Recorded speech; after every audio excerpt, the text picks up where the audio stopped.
ஜெபம் செய்வோம். உங்களை நேசிக்கிறார் நீர் கொடுத்த இந்த நாள் இந்த வேலையும் இந்த 7 திருவாசலை நான் விடாமல் கேட்போம். கொடுத்த அந்த அருமையான நேரத்தில் தான் இந்த வார்த்தைகளை கேட்கிறேன். உமக்கு சாட்சியாக ஜீவிக்க ஒத்தாசியாக இருக்கிறேன். ஏற்றுவை நாட்கள் ஜெபம் கேட்கிறேன். இந்த வாய்ப்பை எனக்கு அளித்த தேவனுக்கு முதலாக நான் பேசுகிறேன். அடுத்தபடியாக ஆயர்களுக்கும் சபை சங்கத்திற்கும் சபை மக்களுக்கும் நான் நன்றி தெரிவிக்கிறேன். முடிந்தது இந்த 6ஆம் திருவாசகத்தில் முடிந்தது. யோவான் என்னுடைய சுவிசேஷம் 19ஆம் அதிகாரம் 30வது வசனம். இயேசு பாடியை வாங்கின பின்பு முடிந்தது என்று சொல்லி தலையை சாய்த்து ஆவியை ஒப்புக் கொடுத்தார். இந்த முடிந்தது என்கிற இந்த 7 திருவார்த்தைகள் முடிந்தது என்கிற வார்த்தையாக மிகவும் சிறிய வார்த்தை. ஆனால் அதில் அடங்கியுள்ள சத்தியங்கள் புதிய ஏற்பாட்டு தீர்க்க தரிசனங்களும் பழைய ஏற்பாட்டு தீர்க்க தரிசனங்களும் இதில் அடங்கியுள்ளது. நம் ஆண்டவராகிய இயேசு கிறிஸ்துவின் பிறப்பு, அவர் ஊழியத்தின் பாதை, சிலுவையில் அவர் பட்ட பாடல்களும் மரணமும். முடிந்தது என்பது ஒரு முற்றுப்புள்ளி அல்ல, ஒரு தொடர்புள்ளி. அது எப்படி நம்ம பார்ப்போம்னா, இந்த நாளின் தொடக்கம் காலையில் நமக்கு தொடங்குகிறது, இரவில் முடிவடைகிறது. நாளைய நாளின் தொடக்கம். ஒரு பிள்ளைகள் படித்து முடிக்கிறார்கள், அடுத்தது அவர்களுக்கான வேலை. 20 திருமணம் செய்கிறார்கள், அடுத்தது குழந்தை பெறும். இப்படி இருக்கும் பொழுது ஆண்டவராகிய இயேசு கிறிஸ்துவும் முடிந்தது என்று தான் இந்த உலகத்திற்கு வந்ததற்கான நோக்கம் முடிந்தது என்று முடிந்தது என்கிறார். ஆனால் அடுத்தது அவர் உயிர்த்தெழுதல். உயிர்த்தெழுந்த பின்பு அவர் சொல்கிறது, பிதாவின் வீட்டில் அநேக வாசஸ்தலங்கள் உண்டு, ஆனால் அது இல்லைன்னா நான் உங்களுக்கு சொல்லியிருக்கேன். அந்த ஸ்தலத்தை உங்களுக்கு நான் போனாதான் அதை ஏற்பாடு பண்ண முடியும். அங்கே போனேன்னா திரும்பி வந்து உங்களுக்கான ஒரு ஸ்தலத்தை நான் ஏற்பாடு பண்ண போகிறேன். அப்போ அவருடைய மரணத்திற்கு பின்பு அவர் உயிர்த்தெழுதற்கு பிறகு பிதாவின் வீட்டுக்கு அவர் செல்வது, அங்கு நமக்கான வாசஸ்தலத்தை ஏற்பாடு பண்ண போயிருக்கிறார். இப்படி முடிந்தது என்பது ஒரு முற்றுப்புள்ளி அல்ல. எது முடிந்தது என்றார். மத்தேயு எழுதின சுவிசேஷம் 5ஆம் அதிகாரம் 17வது வசனம். நியாயப்பிரமாணத்தையாகிலும் தீர்க்க தரிசனங்களையானாலும் அழிக்கிறதற்கென்று வந்தேன் என்று எண்ணாதீர்கள், அழிக்க அல்ல நிறைவேற்றவே வந்தேன்.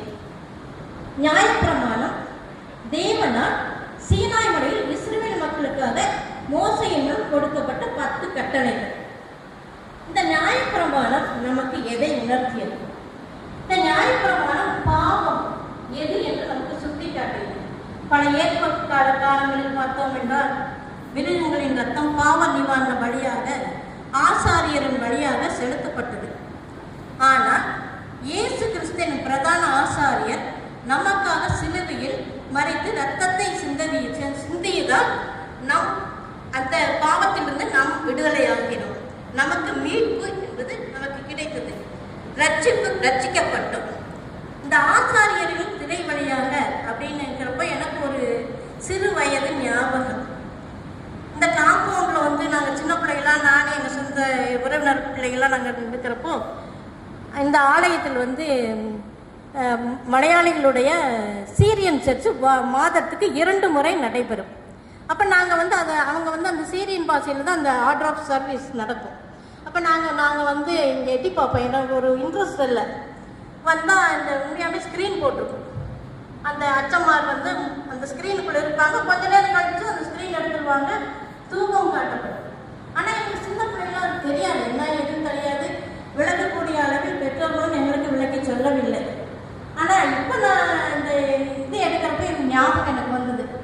அப்போ ஆசாரியர்கள் வழியாக அந்த வழிமுறைகள் நிறைவேறி இந்த பாவ நிவாரண வழியாக அவர்களுக்கு அந்தந்த பாவம் செலுத்த அந்த மிருகங்கள் பலிகள் செலுத்தப்பட்டன. திரும்பவும் பாவம் செய்வாங்க, மறுபடியும் போய் பலிகள் செலுத்தப்பட்டது. ஆனால் இயேசு கிறிஸ்துவின் மூலம் அந்த பாவம் பலிகள் முற்றிலுமாக பாவங்கள் நீக்கப்பட்டு வழிமுறைகள் நீக்கப்பட்டு அவருடைய இரத்தத்தின் மூலம் நம் நாம் பாவ நிவாரண பணியை பெற்றோம். அப்போஸ்தலனாகிய பவுல் கூறுகிறார், இயேசு கிறிஸ்து நியாயப்பிரமாணத்தின் முடிவாக இருக்கிறார். அப்ப நாம இயேசு கிறிஸ்து நியாயப்பிரமாணத்தின் முடிவாக இருக்கிறார். அப்ப நாம அது எப்படி சொல்றாங்கன்னா, விசுவாசிக்கிற ரோமர் எழுதின சுவிசேஷம் 10ஆம் அதிகாரம் 4வது வசனத்துல, விசுவாசிக்கிற எவனுக்கும் கிறிஸ்து நியாயப்பிரமாணத்தின் முடிவாக இருக்கிறார். விசுவாசிக்கிற எவனுக்கும் எப்படி நம்ம விசுவாசிக்க வேண்டும்? கர்த்தராகிய இயேசுவை வாயினால் அறிக்கையிட்டு, அதே ரோமர் எழுதின 10ஆம் அதிகாரம் 1வது வசனத்தில், வாயினால் அறிக்கையிட்டு தேவனவரை மருத்துவர் எழுப்பினார் என்று உன் இருதயத்தில் விசுவாசித்தால் ரட்சிக்கப்படும். அப்ப நம்ம நினைக்கணும், நம்ம பிறந்ததெல்லாம் கிறிஸ்தவம் மறுபடியும் வளர்க்கப்பட்டோம். ஆனா நம்ம உண்மையாவே இயேசு கிறிஸ்து பிறந்தார், இறந்தார், நமக்காக பாடுபட்டார், உயிர் தெழுந்தார், எல்லாமே விசுவாசிக்கிறோம், வாயினால் அறிக்கையை எழுதுகிறோம். ஆனா நம்ம மட்டும் வாயினால் அறிக்கையிட்டால் மட்டும் போதுமா? ஆனா பிறருக்கும் நம்ம வாயினால் அறிக்கை பிறருக்கும் மட்டும் நம்ம சில சமயங்கள் நம்ம புறமதத்தினருக்கும் நம்ம சமயம் வாய்க்காவிட்டாலும் இதை நாம மற்றவங்களுக்கு நம்ம எடுத்து சொல்ல கடமைப்பட்டிருக்கோம். அடுத்தது, இதன் மூலம் தமிழ் விசுவாசம் வைப்பவர்களுக்கு கிருபையின் மூலம் நீதி வழங்குகிறார். கிறிஸ்து சிலுவையில் கிருபாதார பலியாக ஒப்புக் கொடுத்ததன் மூலம் நியாயப்பிரமாணத்தை விசுவாசத்தில் முடித்துள்ளார்.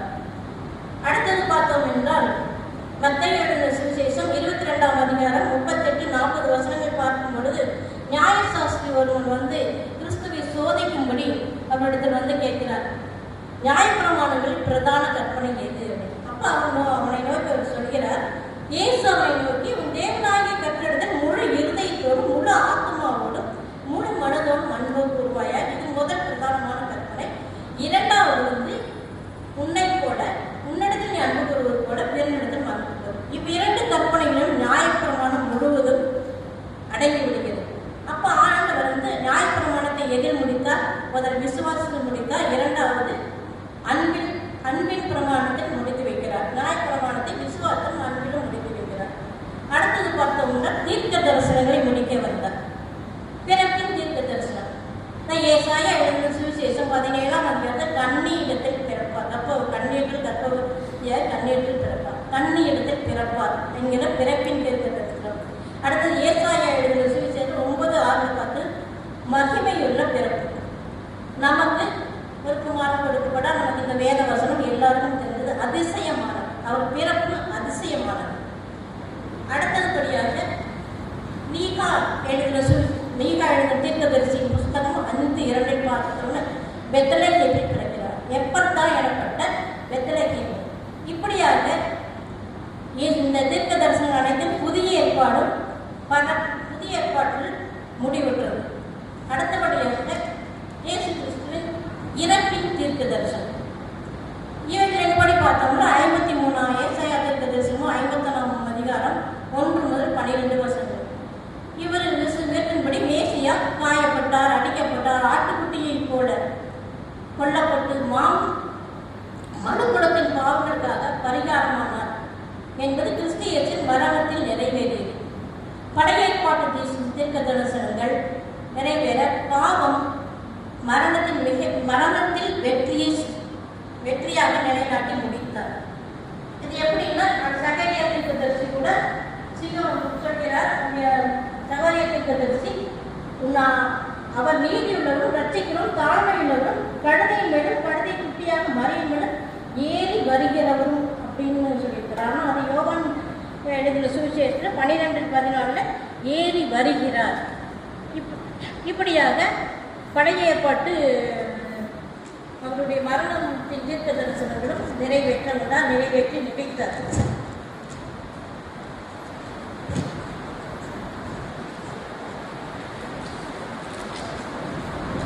அடுத்தபடியாக எதை முடித்தார்? பிதாவின் சித்தத்தை முடித்தார். யோவான் எழுதின சுவிசேஷம் 3:16 தேவன் தம்முடைய ஒரே பேரான குமாரனை விசுவாசிக்கிறவன் எவனோ அவன் கெட்டு போகாமல் நித்திய ஜீவனை அடையும்படிக்கு அவரை தந்ததை இவ்வுலகத்தில் இவ்வளவாய் அன்பு கொண்டார். பிதாவின் சித்தம் தம் மக்களின் மீது அவர் வைத்துள்ள அன்பு, மக்களுக்கு மீட்பு குமாரன் மூலம், ரட்சிப்பு பிதாவுடைய நீதியை வெளிப்படுத்துவது. இவை அனைத்து குமாரன் மூலம் அவர் வெளிப்படுத்தினார். அப்ப நம்ம யோவான் எழுந்த சுவிசேஷத்துல 4ஆம் அதிகாரம் 34ஆம் வசனத்தை நான் பார்த்தேன். என் பிதாவின் சித்தத்தையும் அவருடைய கிரியை முடிப்பதே எனக்கு போதனம் என்கிறார். அப்போ உலகத்தை ஆக்கிரமிப்புள்ளாக தீர்க்கப்படுவார். பிதாவுடைய சித்தத்தை தான் நான் செய்ய வந்தேன், அதுதான் எனக்கு போதனம் அப்படிங்கிறார். உலகத்தை ஆக்கிரமிப்புள்ளாக தீர்க்காமல் இயேசு கிறிஸ்துவின் மூலம் ரட்சிப்பை தருவதும் பிதாவின் சித்தம். குமாரனின் விசுவாசம் வைப்பவர்கள் அனைவருக்கும் நித்திய ஜீவனை தருவதும் பிதாவின் சித்தமாக இருந்தது. இப்படியாக அடுத்தது கடைசியாக ஆதியாகமம் 3:15 உனக்கும் ஸ்திரீக்கும் உன் வீட்டுக்கும் அவள் வீட்டுக்கும் வகையை உண்டாகும். இது தேவனால் ஆதியில் கொடுக்கப்பட்ட தீர்க்க தரிசனம். அப்படி இருக்கும்போது உனக்கும் ஸ்திரீக்கும் உன் வீட்டுக்கும் வகையை உண்டாகவே அவர் உன் தலையை நசுக்குவார், நீ அவர் குதிகாலை நசுக்குவார். தலையை நசுக்குவது என்பது தலையை நசுக்குன்னா சாத்தானுடைய தலை முற்றிலுமா நசு அவன் இல்லாம போயிடும், அவ்வளவுதான் அவனுடைய கதை முடிஞ்சது. ஆனால் குதிகாலை நசுக்குவது என்பது ஒரு சிறிய காயம்தான். அப்ப தேவன் முதலே சொல்றார், இயேசு கிறிஸ்து தலையை நசுக்குவார், ஆனா அவருடைய குதிகாலம் மட்டும்தான் உன்னால நசுக்க முடியும், வேற ஒன்றும் செய்ய முடியாது அப்படின்னு அன்றே தேவன் தீர்க்க தரிசனமாக சொல்றார். இப்ப தேவனால் முதலாக உரைக்கப்பட்ட இந்த தீர்க்க தரிசனம் கிறிஸ்து சிலுவை மரணத்தின் மூலம் முற்றிலும் சாத்தானின் தலை நசுக்கப்பட்டது. அதையும் செய்து முடித்தார். இந்த 2 காரியங்கள் செய்து முடிக்கும் பொழுது அடுத்ததாக அவர் செய்து முடிப்பது எதற்காக? எனக்காக செய்து முடித்தார். 1 பேதுரு 1:18-19 சொல்லிப்படி பொன்னினாலும் வெள்ளியினாலும் மீட்கப்படவில்லை, குற்றமில்லாத ஆட்டுக்குட்டியாக இயேசு கிறிஸ்துவின் இரத்தத்தினால் நாம் மீட்கப்பட்டேன். பாவம் கழுவப்பட்டது, மீட்பை பெற்றுக்கொண்டேன், ரட்சிப்பை பெற்றுக்கொண்டேன். ரட்சிப்பு என்பது பாவத்திலிருந்து விடுதலையாகப்பட்டு இயேசு கிறிஸ்துவின் மூலமாக தேவனோடு ஒப்புரவாகிறது. எப்படி ஒப்புரவாகுவது? தேவனுடன் மத்திய 24:13 பார்த்தா முடிவு பரியந்தம் நிலைத்திருப்பவனே ரட்சிக்கப்படுவார். ரட்சிக்கப்பட்டு விட்டோம் என்று நமக்கு எல்லாருக்கும் ஒரு உறுதி இருக்கிறது. ஆனால் அந்த ரட்சிக்கப்பட்டு விட்டோம்னா நம்முடைய வாழ்க்கையில் நம்ம எப்படி இருக்கோம்? நம்மை நாமே பரிசுத்தோட கடமைப்பட்டவர்களாக இருக்கிறோம். ஒரு உடல் நலம் குன்றியிருக்கிறது, உடனே என்ன பண்றோம்? வேண்டாம், ஒரு ஹீமோகுளோபின் கம்மியாயிடுச்சுன்னு டாக்டர் சொல்லிடுறாரு, ஆஸ்பத்திரிக்கு போன சொல்லிடுறாரு. ஆனா அதற்காக எத்தனை முயற்சிகள் எடுக்கணும், எத்தனை டெஸ்ட் எடுக்கணும்.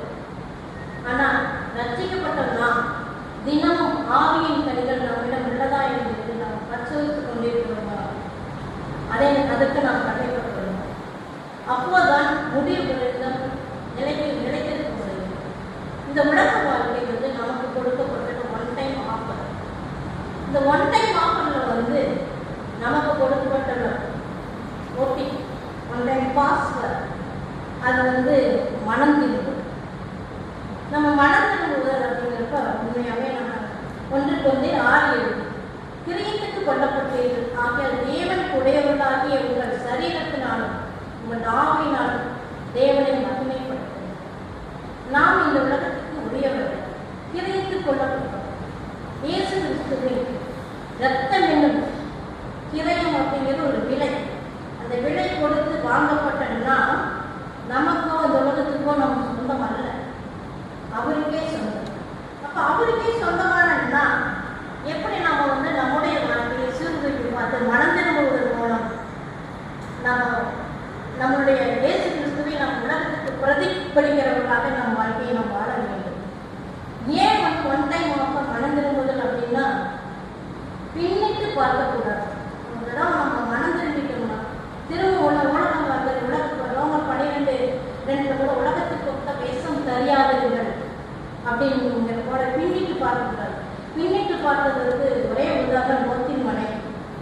அதனால கடவுளின் கட்டளைக்கு கீழ்ப்படிந்து பின்னிட்டு பார்த்தா லோத்தின் மனைவி உதாரணம். அப்படி இருக்கும் பொழுது இதற்கு நான் என்ன செய்யணும்? முதல்ல வெற்றிலை போட்டுக்கொண்டே மீட்பை பெற்றுக்கொண்டே அவர்களுக்கு நான் என்ன செய்யணும்? முதல்ல என் சுயம் சிலுவையில் அறையப்பட வேண்டும். எரேமியா புலம்பல் அதிகாரத்தில் 13:22 நாம் நிர்மூலமாக இருப்பது கர்த்தருடைய கிருபையே, அவருடைய இரக்கங்களுக்கு முடிவு. இப்போ நாம நம்ம சுயம் அப்படிங்கிறது நான் அப்படிங்கிறது நிற்கிறது. சில காரியங்களை நம்ம நினைச்சிடலாம், நாம தான் சொந்தம், நாம தான் பண்ணோம், நாம தான் எல்லாம் இது பண்ணணும். ஆனால் அந்த நான் அந்த இடத்துல கிறிஸ்துவை முன்னிறுத்தது. எனக்காக எல்லாவற்றையும் செய்திருக்கிறார். நான் இந்த உலகத்தில் வாழ்வது அவருடைய கிருபை, அவருடைய ஈர்ப்பு. அப்ப நான் அவரை முன்னெடுக்கிறேன். அடுத்ததாக என் மாம்சம் சிலுவையில் வசனம் கலாத்தில் 5:26 கிறிஸ்தவனுடையவர்கள் தங்கள் மாம்சத்தையும் அதன் ஆசை இச்சைகளையும் சிலுவையில் அறைந்திருக்கிறார்கள். அதாவது மாம்ச இச்சை அப்படின்னா நம்ம உடனே அடல்ட்ரி தான் நம்ம யோசனை பண்ணணும். அடல்ட்ரி மட்டும் பார்த்தாங்க. எல்லாவற்றுக்கும் எரேமியாவுக்கு எழுதின புத்தகத்தை எல்லாவற்றையும் பார்க்கும் இருதயமே திருப்புள்ளதும் கேடுள்ளதுமா இருக்கிறது. அதை அறியத்தக்கவன் நாம் ஒரு நெருப்பு யாக்கோபு. அப்போ இந்த இருதயத்தில் நாம் நினைக்கிறது நாவின் வழியாக பேசுகிறோம். இரண்டாவதாக நம்முடைய அவயங்கள், இத்தனையும் நம்முடைய அவயங்கள் கொடுக்கப்பட்ட அவயங்கள், கை கால் தலை சிந்தனை எல்லாவற்றிலும் நாம் அதை செய்து முடித்திருக்கிறோம். அப்படி இருக்கும் பொழுது நான் எப்படி நாம் என்ன அதே கூட ஒருத்தர் நல்லா கேட்கணும்னு கேட்போம். அடுத்து போனாங்க பற்றி எங்களுக்கு தெரியாதா? அடுத்த நிமிஷம் நம்ம அவங்கள ஒரே வாயில எல்லாத்தையும் இப்படி சொல்லிக்கணும். இப்படி இருதயங்கள் நினைக்கிறத அவயங்கள் வழியாக நான் வெளிப்படுத்த முடியும். தீமோத்தேயு 2 தீமோத்தேயு 4:7 நல்ல போராட்டத்தை போராடுங்கள், ஓட்டத்தை முடிந்து விசுவாசத்தை இது முதல் ஜீவத்திட நிலக்காமல். இப்போ இதை பெற்றுக்கொள்ள நான் என்ன செய்யணும்? சும்மா நம்ம நல்ல போராட்டம் நம்ம கடவுளில் கோரிக்கை படிக்கிறது அது சொன்னால் மட்டும் போராடும். இந்த நல்ல போராட்டத்தை போராடும் போது நான் அதுக்கு என்ன செய்யணும்? கிறிஸ்துவுக்குள் இருந்தால் புது சிருஷ்டியாக இருக்கிறார். படையெடுகள் முடிந்து போய் எல்லாம் முடிந்தார், எல்லாம் முடிந்து. இந்த ஒரு வார்த்தை தீர்க்க தரிசனங்கள் நிறைவேறின, வழிமுறைகள் நிறைவேறியது, பாவக்கடன் செலுத்தப்பட்டது, மனிதன் தேவனிடம் சென்ற ஆசாரியர்களை வேண்டியது இல்லை என்பது நிறைவேறியது. ஆமாம், ஜெபம் செய்வோம். தன்மையான தகவலை நீர் இந்த வாழ்க்கையை பேச இதை நான் இந்த ஆலயத்தில் மட்டும் கேட்கிறதுனால மட்டும் அல்ல, நான் வெளியே உண்மை நாங்கள் எடுத்துக்காக அந்த வீட்டுக்கு ஒத்தாது செய்து எடுத்து பயன்படும் இயேசுவின்